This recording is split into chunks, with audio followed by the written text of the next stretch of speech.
Hi everyone, in this video I'll be covering parts of Chapter 5 on quantum theory and atomic structure, including section 5-1 through 5-5.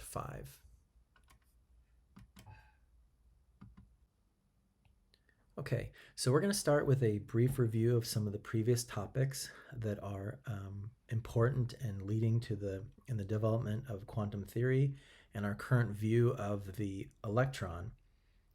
And that starts with Bohr and the idea that the electron energies in the hydrogen atom were quantized.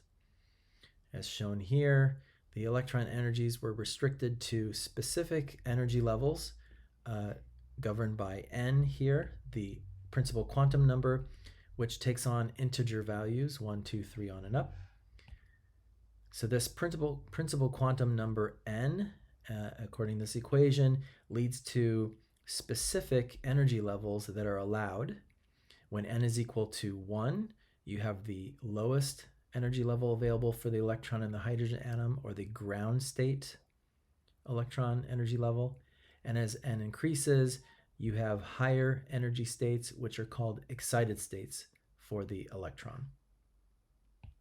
Also recall that the electron has a wave nature, and in fact, particles on the size scale of electrons can have a wavelength which is measurable.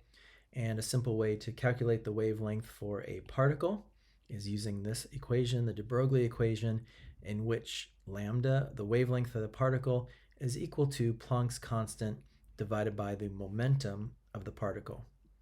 Momentum is mass times velocity. So for instance, if we're calculating the wavelength for an electron, we would take Planck's constant divided by the mass of the electron times its velocity. An interesting thing that came about due to the development of the wave nature of the electron is that it provided a rationale in Bohr's model for why you needed quantized energy levels, or what was the reason, a physical reason, that you might need quantized energy levels. And that's because if the electron behaves as a wave, it's going to be restricted to certain allowed wavelengths in the atom.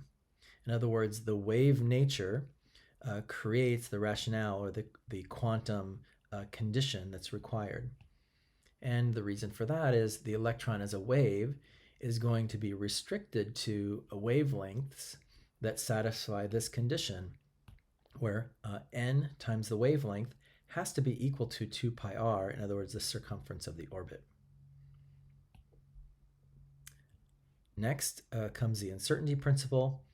The uncertainty principle states that the uncertainty in the position of the electron times the uncertainty in the momentum must be greater than or equal to Planck's constant divided by 4 pi.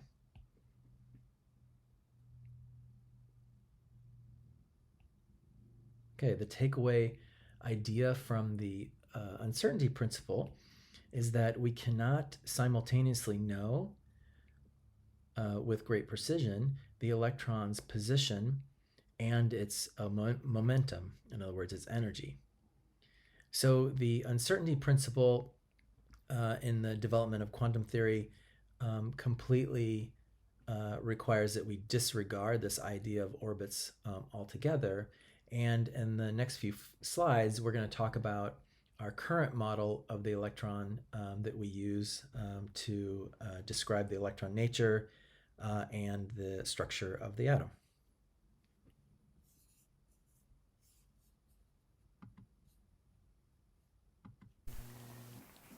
Okay, so for the rest of this movie, we're going to be talking about the results that come about from the Schrödinger equation. This is a complex mathematical relationship that requires knowledge of multivariable calculus in order to fully delve into. We're going to just really boil it down to the bare essentials here, which is the result of the Schrödinger equation is the wave function, or the wave description in 3 dimensions for our electron, as well as the energy for the electron. So results of the Schrödinger equation produce both of these things. So you get the various energy states for the electron as well as the wave function descriptions that go along with those energy states.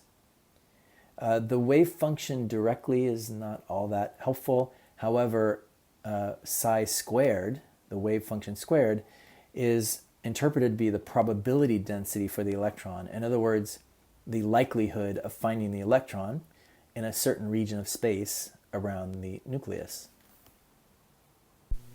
Now, skipping way ahead, what we find then is that in addition to the energy, we get a general idea of where the electron is, which is called an electron orbital, and various solutions or sort of plots of those probability densities or likelihood of finding the electron around the nucleus are shown here, and these are called electron orbitals. So we find that instead of these sort of very fixed orbits of Bohr, our current view of the electron is as being not known with a great precision, but we know it's somewhere in this vicinity as described by this electron orbital. Okay, so let's back up just a moment and talk about the ways in which we represent or depict these orbitals that are the solutions to the Schrödinger equation. And we're going to use as the example the lowest energy hydrogen atom orbital. So if we plot on the x-axis distance from the nucleus, or r, the radius of the H atom, where the beginning here, this would be at 0 picometers right at the nucleus and getting further and further away from the nucleus, going to the right. And then on the y-axis, we plot psi squared, right, the wave function squared, which we interpret as the electron density or probability of finding the electron in a region of space. Plotting that, we see that as you proceed further from the nucleus, the probability of finding the electron decreases exponentially.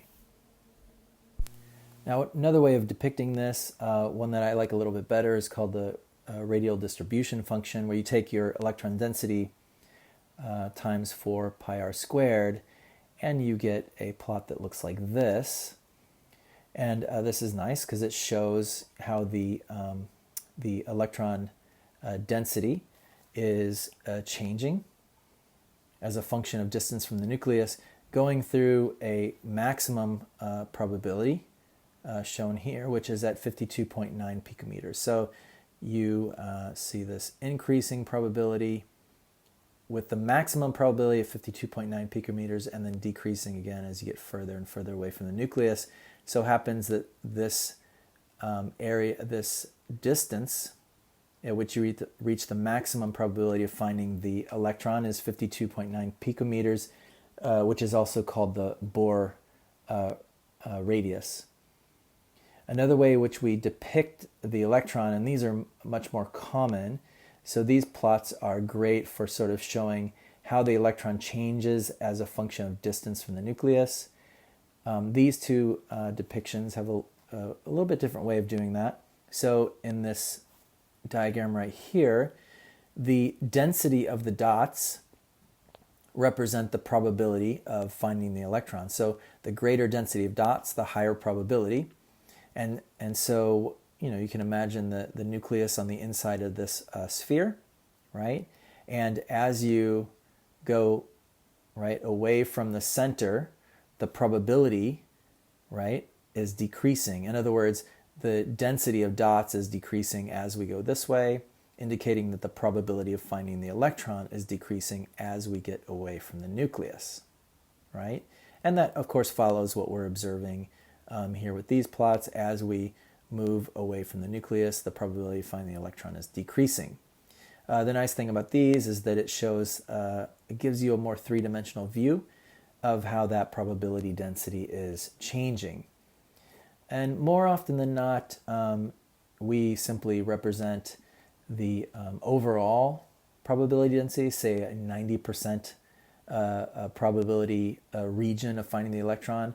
And so for the lowest energy state for the hydrogen atom, that results in this sort of spherical distribution of our electron density.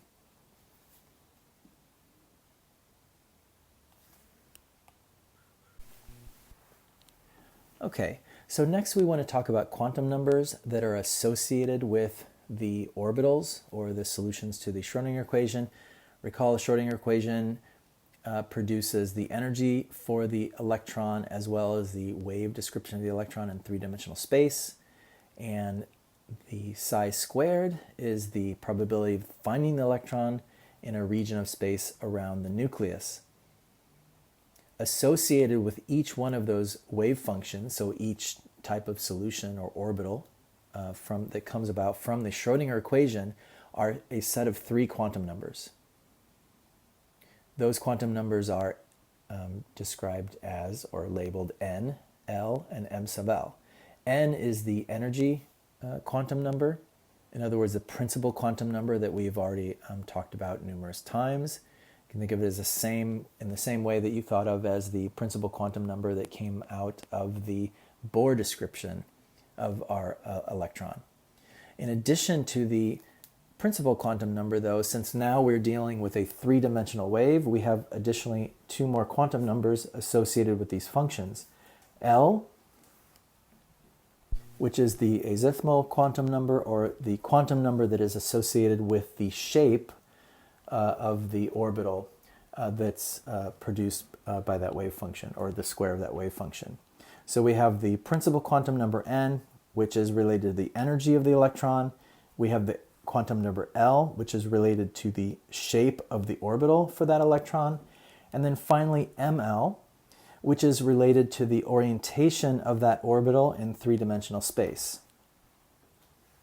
So these three quantum numbers are going to be used over and over again by us as a shorthand notation for the electron energy and its probable position. In other words, these are going to be our shorthand notation for describing the electron orbital and its energy.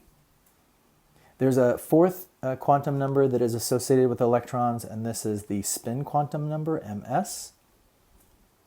And the result is that we have, in the description of any one electron, four quantum numbers, NL, ML, and M sub s, and each electron is going to have actually a unique set of quantum numbers, of four quantum numbers associated with it. And what we're going to do next is to talk about what are the allowed values for these quantum numbers and how they can be used as this sort of shorthand notation for each of the orbitals that the electron from which the electron can be described.